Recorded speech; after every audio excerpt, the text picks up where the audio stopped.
The deepest reason you struggle with wealth is not a lack of ability or worthiness. Part 1. The pain of the confused genius. You are intelligent. You are capable. You are a quick learner, a problem solver. In many areas of your life, you are the person others come to for advice. You can untangle complex emotional situations. You can devise brilliant strategies for creative projects. You can see the big picture with a clarity that others envy. And yet, there is one area, one stubborn and persistent equation, that you just can't seem to solve: money. It is a source of quiet, and sometimes loud, shame. You feel like a genius in every room except the bank. You watch as others, who you know are no more intelligent or capable than you are, seem to navigate the world of finance with an ease that feels like a foreign language. They build businesses, they invest, they create wealth, while you feel like you are perpetually stuck in a cycle of just getting by or almost making it. It's the pain of the near miss over and over again. The cycle of climbing your way out of debt, only to have an unexpected expense push you right back down. The cycle of landing a great opportunity, only to have it dissolve for reasons that seem beyond your control. It's the exhaustion of feeling like you are running a marathon, only to find the finish line keeps moving. And this creates a profound and confusing pain. It's not the pain of incompetence. It's the pain of a capable person who, for some inexplicable reason, consistently fails in one specific domain. And because you are a smart person, your mind works overtime trying to diagnose the problem. I need a better budget. I need to learn a new skill. I need to work harder. I need to be more disciplined. You try all of these things. You read the books, you take the courses, you work longer hours. And still, the struggle persists. It feels like there is a secret rule to this game that you were never taught, a hidden piece of the puzzle that is just out of sight. And the quiet, shameful fear that lives in the heart of this struggle is, what if there is something fundamentally wrong with me? Today, we are going to find that missing piece. And the answer is not in what you are doing wrong. It is in what you have been brilliantly and successfully doing right. Part 2. The addiction to the struggle. Here is the radical truth, the one that may be difficult to hear, but which holds the key to your liberation. The deepest reason you struggle with wealth is not because you lack skill, or worthiness, or intelligence. It is because you are subconsciously addicted to the struggle itself. Let that land. You are not a victim of the struggle. You are a master of it. And on some deep unconscious level, you are choosing it over and over again because it serves a hidden purpose. In our culture, there is a powerful and noble archetype: the stripper, the survivor, the one who overcomes adversity. This is the hero of our myths, the protagonist of our movies. We are taught to admire the person who works against all odds, who pulls themselves up by their bootstraps, who endures hardship with a quiet dignity. And you, as a person of depth and character, have likely built a significant portion of your identity around this very archetype. Think about it. Who are you in the story you tell about yourself? You are the one who is resilient.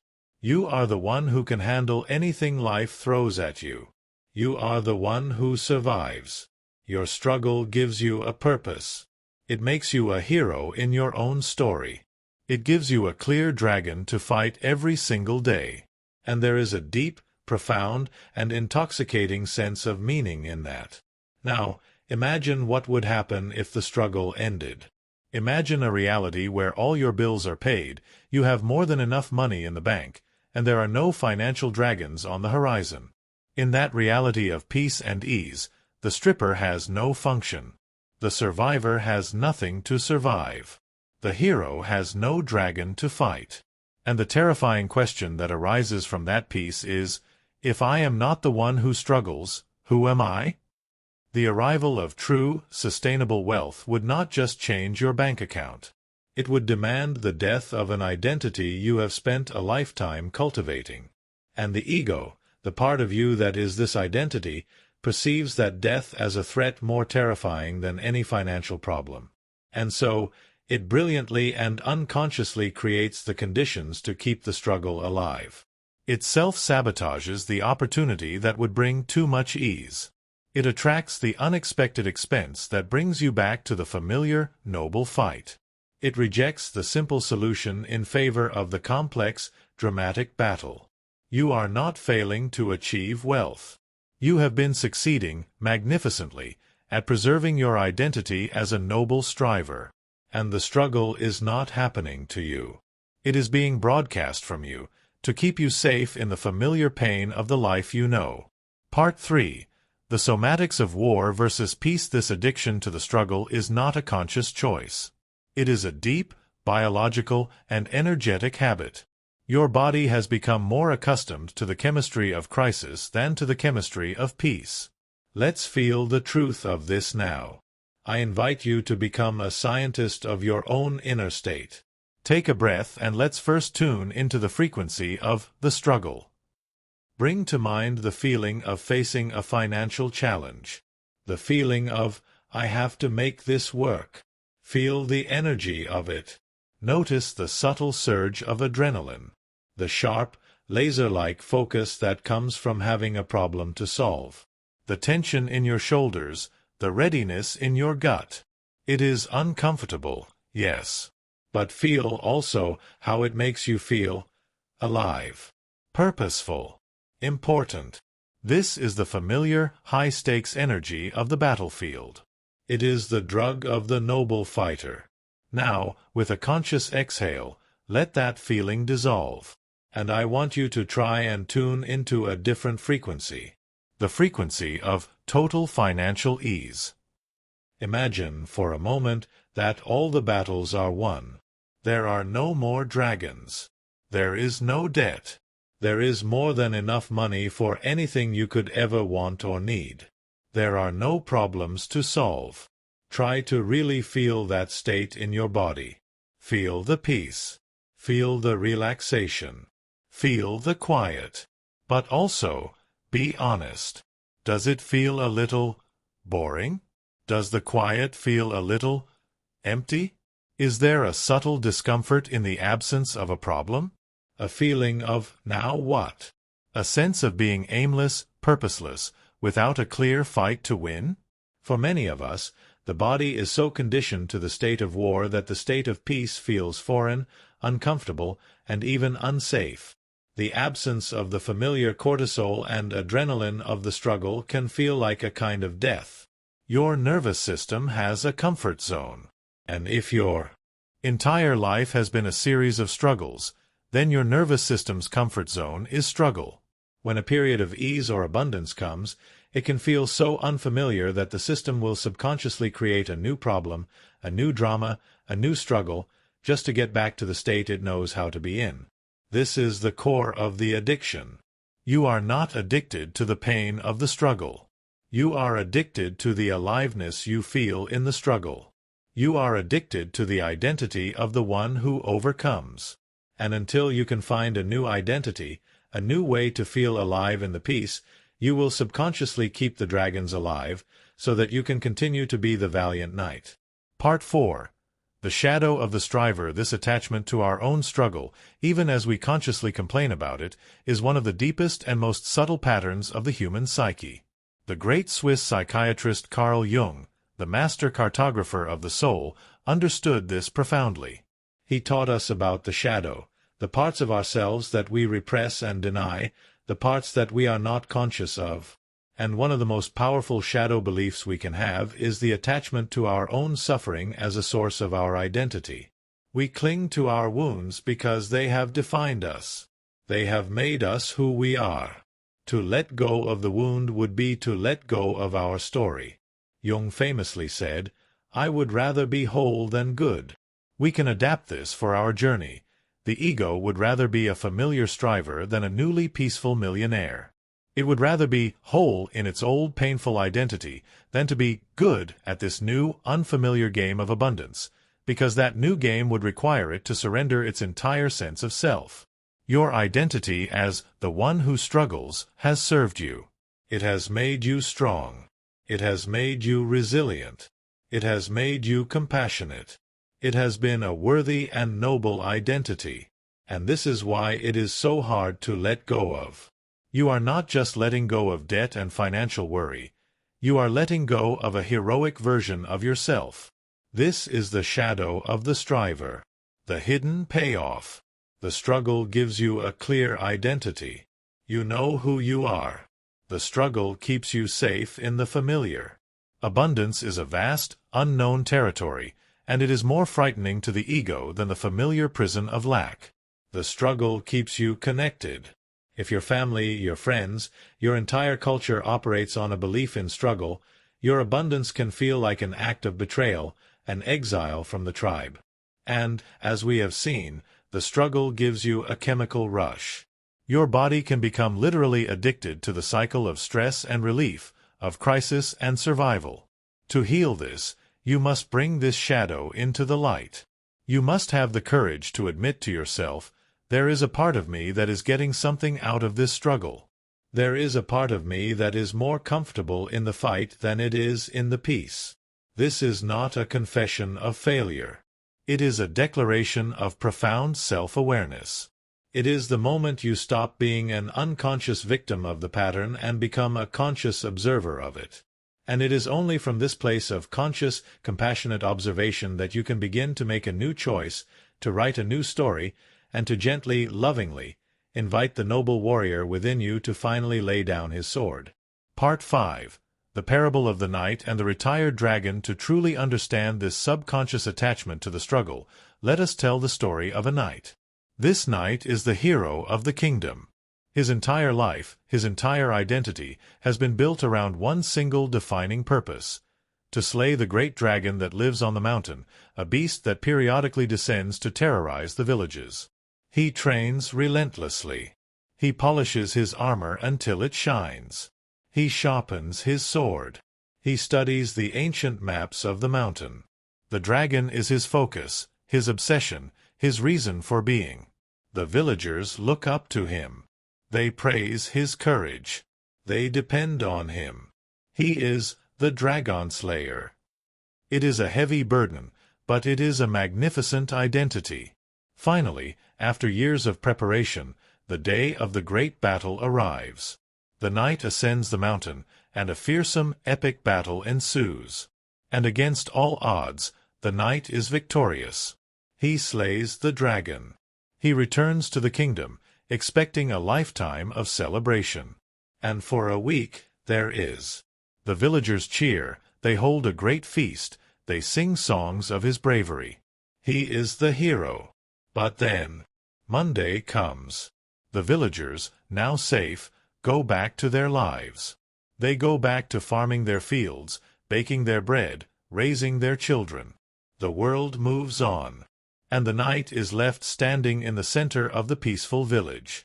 He is wearing his magnificent, shining armor. He is holding his sharp, dragon-slaying sword. But there is no more dragon. A strange and terrible feeling begins to creep into his heart. A feeling of emptiness, of pointlessness. The peace he fought so hard to create feels boring. The absence of the great threat has also created an absence of his great purpose. He tries to help the farmers, but his heavy armor gets in the way. He tries to help the bakers, but his great sword is useless for kneading dough. The very tools that made him a hero in wartime are now obstacles in peacetime. And a secret, shameful thought begins to haunt him in the quiet of the night. I miss the dragon. He doesn't miss the terror. But he misses the clarity. He misses the purpose. He misses the identity. He misses being the dragon slayer. The peace, he discovers, is a much more complex and confusing terrain to navigate than the war ever was. You are the knight. And your struggle with wealth has been your dragon. It has given you a clear enemy to fight every day. It has given you a noble purpose.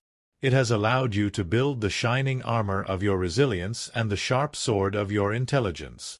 And it has given you an identity as the one who survives. And now you stand at the precipice of slaying the dragon for good, of finally achieving a state of lasting financial peace. And the part of you that is the night is terrified. It knows that its job will be over. It senses the coming emptiness of a life without a clear battle to fight. And so, unconsciously, it keeps the dragon alive. It leaves a little bit of debt unpaid. It misses the opportunity that would provide total security. It keeps a small part of the village in just enough peril, so that the dragon slayer can continue to be the hero. The deepest reason you struggle with wealth is that you, the knight, are secretly in love with your dragon. Part 6. The vow to retire the knight. Do you feel the truth of this story? Do you recognize the noble and tired knight within you who doesn't know what he would do without his dragon? If this parable has illuminated the hidden loyalty you have to your own struggle, then I invite you to make this space your peacetime council. Subscribe to The Hidden Voice. This is a community for the dragon slayers who are learning the courageous and often confusing art of living in the peace they have fought so hard to create. And now, we must perform the most courageous act of all. Not the slaying of the dragon, but the retirement of the knight. It is an act of deep self-compassion. A conscious choice to release an old identity that has served its purpose, but is now limiting your evolution. This requires a new vow. A vow to find your identity not in the battle, but in the peace. Find your center. Feel the presence of the noble, loyal knight within you. And from a place of deep respect and gratitude, we will speak to him. This is not an eviction. This is an honoring and a reassignment. To the noble knight within me, the dragon slayer, the survivor, I see you. I honor your incredible strength, your courage, and your resilience. You have kept me safe. You have fought every battle with honor. You have defined my life, and I am here today because of you. I am eternally grateful for your service. And now, I want you to know that the great war is over. The final dragon has been slain. The kingdom is safe. Your mission is complete. Your service has been perfect. I now officially, and with the deepest honor, release you from your post. You no longer have to fight. You no longer have to be vigilant. You no longer have to carry the heavy armor. I am giving you permission to rest. Now, let this vow become your new relationship with yourself. From this day forward, I vow to find my sense of aliveness not in the drama of the struggle, but in the quiet miracle of peace. I will learn to tolerate the boredom of stability, and to find the adventure in it. I will consciously practice dying to the drama. When a problem arises, I will resist the urge to turn it into a dragon. I will meet it with calm, quiet, and non-dramatic action. I am a peacekeeper now, not a warrior. I am building a new identity, not as the one who survives, but as the one who thrives. Not as the dragon slayer, but as the king or queen of a peaceful and prosperous kingdom. My new work is not to fight, but to govern, to create, and to enjoy. Take a deep, conscious breath, and feel the profound release. Feel the heavy armor falling away. Feel the great sword being laid down. The knight is not being killed. He is being promoted. He is being given the one thing he never allowed himself to have, the right to enjoy the very peace he created. You are not losing your identity. You are allowing yourself to evolve into a new, more peaceful, and infinitely more powerful one. Part 7. The hidden payoffs of struggle. You have made the vow to retire the noble knight within. This is the most crucial decision you can make. But to make this retirement a lasting one, we must be brutally honest about why he stayed on the job for so long. We must bring the hidden payoffs, the secret benefits of the struggle, into the conscious light. The knight was not just fighting for you. He was getting something out of the fight. Let's dissect the 4 primary hidden payoffs of maintaining a struggle with wealth. The first, as we have seen, is identity. The struggle gives you a story. It is a powerful and often compelling story. I am the one who came from nothing. I am the one who is always fighting the system. I am the one who survives, no matter what. This is a heroic identity. It gives you a sense of character, of depth, of having been forged in fire. The hidden fear is that without the struggle, your story becomes less interesting. That you might become just another comfortable person and lose your edge, your uniqueness. The second hidden payoff is safety in the familiar. The state of struggle, with its anxieties and its problems, is a known territory. You know how to operate here. You know how to worry, how to strategize, how to survive. It is a painful home, but it is home. True, sustainable abundance is an unknown land. What are its rules? What are its challenges? The ego would rather be the master of a familiar hell than a novice in an unknown heaven. The struggle feels safer than the terrifying freedom of true prosperity. The third hidden payoff is connection. Look at your world. How do people connect? Very often, they connect through shared complaint, through shared struggle. The economy is so bad. My boss is so demanding. I can't believe how expensive everything is.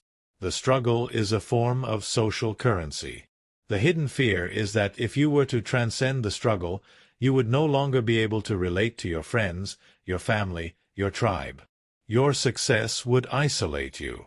And so, you subconsciously keep yourself in a state of struggle to maintain your ticket of admission to the community. The fourth, and most subtle, payoff is biochemical. Your body can become literally addicted to the chemical cocktail of your own struggle. The cycle of crisis and survival is a powerful one. A financial problem arises, and your body is flooded with cortisol and adrenaline, the stress hormones. This is a high-intensity, high-focus state. Then, when you solve the problem at the last minute, your brain rewards you with a hit of dopamine, the chemical of relief and reward. This cycle, stress, stress, stress, relief, can become a deeply ingrained and addictive neurological loop. Peace and stability do not offer this same dramatic chemical payoff. Your body, like a drug addict, can subconsciously crave the drama, just to get the hit of relief on the other side. Identity, safety, connection, and chemistry. These are the powerful hidden anchors that have kept your ship moored in the harbor of struggle. To be free, you do not need to judge them. You simply need to see them. By seeing the hidden payoff, you take away its unconscious power. You can then consciously choose to find a new identity, to find safety in the unknown, to connect through shared joy, and to wean your body off the chemistry of crisis and onto the sustainable, peaceful chemistry of thriving. Part 8. Rituals for retiring the night. To make the night's retirement a lived reality, you must create new patterns of behavior. You must practice the art of peace, just as you once practiced the art of war. These are the rituals that will help you to lay down the sword and to cultivate a new identity. The first ritual is to practice dying to the drama. The knight within you thrives on drama. A small financial issue is never just a small issue. It's a potential catastrophe, another dragon to be fought. This ritual is about consciously de-escalating the drama. When a financial challenge arises, your old habit might be to immediately call a friend to vent, to complain, to tell the story of the struggle. Your new practice is to resist that impulse. Instead, you will sit with the situation in silence for 10 minutes. You will breathe. You will allow the initial wave of panic to pass.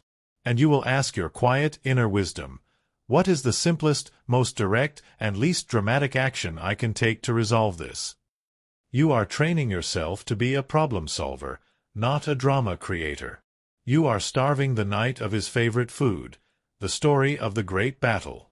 And you are discovering that most dragons, when you don't feed them your fear, are just small lizards that are easily dealt with. The second ritual is to celebrate ease. Your nervous system has been trained to associate struggle with value and ease with suspicion. We must now reverse this. This ritual is about consciously rewarding your system for allowing things to be easy.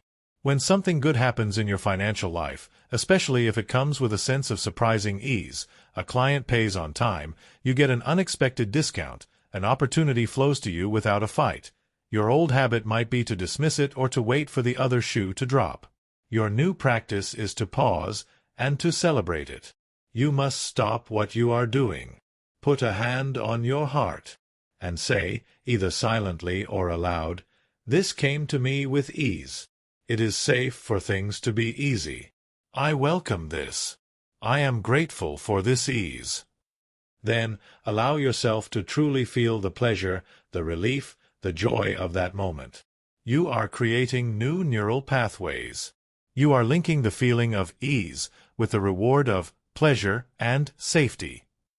The more you celebrate ease, the more your subconscious mind will be open to creating it, because it will no longer see it as a dangerous and unfamiliar state. The third ritual is the boring stability day.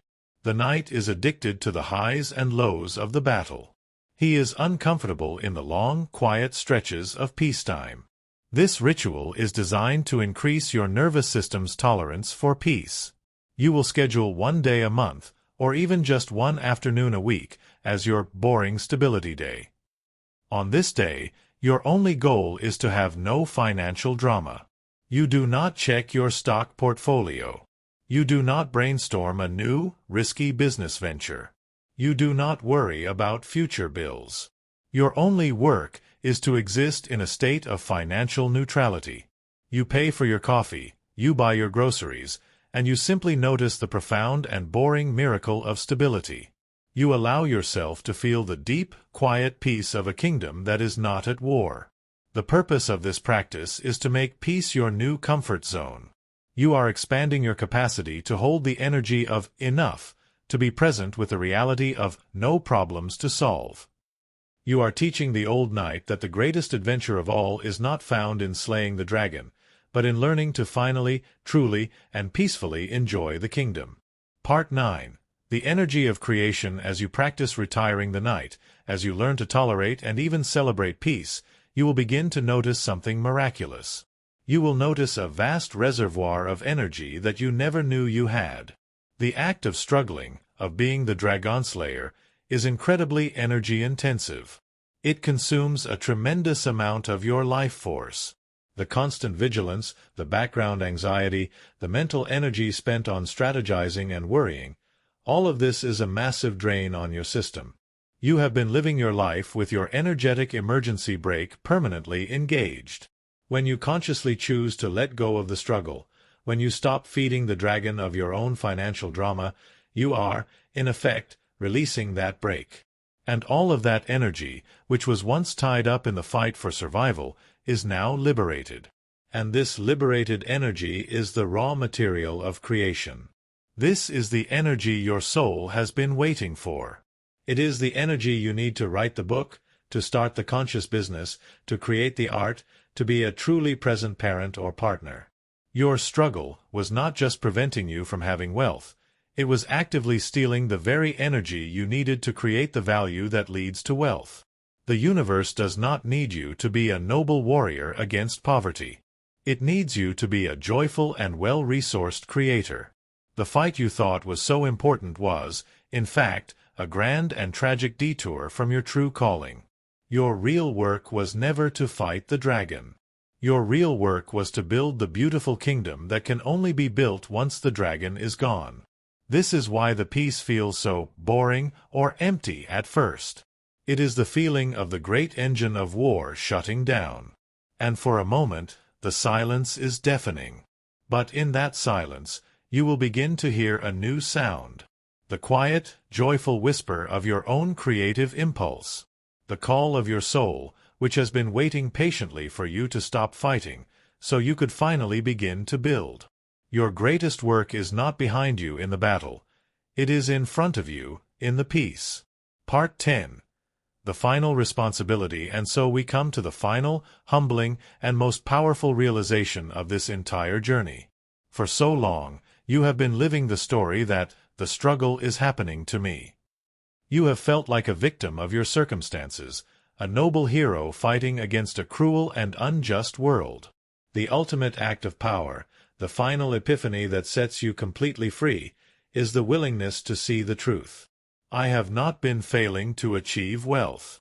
I have been brilliantly succeeding at maintaining my identity as a striver. Let the weight and the power of that sink in. This is not a moment for shame. It is the moment of your ultimate liberation. It is the shift from being a character in the story to becoming the author of the story. The struggle was not happening to you. You were creating it. Unconsciously, yes. With the best of intentions, yes. To protect yourself, to stay connected, to feel alive, yes. But you were the one at the controls. This is the final death of the victim, and the final birth of the creator. When you see, with absolute clarity, that you have been the one perpetuating the fight, you also realize that you are the one who has the power to end it. It is not up to the economy, or your boss, or your clients. It is up to you. The deepest reason you have struggled with wealth is not because you are unworthy, or unskilled, or unlucky. It is because you have not yet been willing to let go of the profound and secret satisfaction of the struggle itself. You have not been ready to say goodbye to the noble knight who has defined your life. But you are ready now. The peace you have been so afraid of is not an empty void. It is the blank canvas of your new life. And it is waiting for you. It is waiting for you to lay down your sword, to take off your heavy armor, and to pick up the paintbrush of the artist, the blueprints of the architect, the tools of the joyful creator that you were always meant to be. The dragon is gone. The kingdom is at peace. And the real work, the work of building a life of profound and joyful abundance, is finally ready to begin. The courage to lay down your sword is the greatest courage of all. If this journey has helped you to finally thank and retire the noble warrior within, then help us share this message of peace. Subscribe here to our The Hidden Voice. Like and share this guidance. Every interaction you make helps another tired warrior to realize that the battle is over and that they have the right to finally enjoy the peace they have won. Thank you for your bravery. Thank you for your service in the old war. And welcome to the profound and beautiful adventure of peacetime.